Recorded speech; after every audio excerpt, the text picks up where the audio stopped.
മീര കഥയൊക്കെ എഴുതുമായിരുന്നോ sir?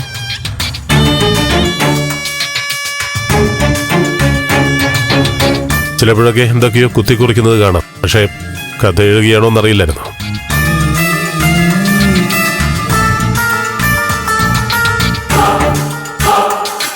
Sir, എന്റെ ഒരു നിഗമനം ഞാൻ പറയാം.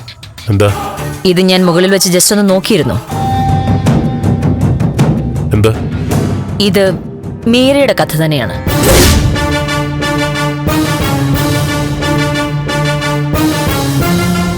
വരികൾക്കിടയിൽ വായിക്കുമ്പോൾ നമുക്കത് മനസ്സിലാവും.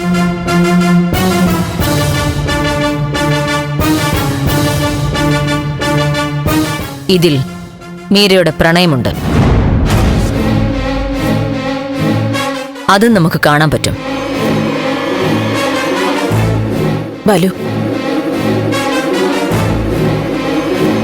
ഒരു കാര്യം എനിക്ക് മനസ്സിലായി. അതാണ് പ്രധാനപ്പെട്ട കാര്യം.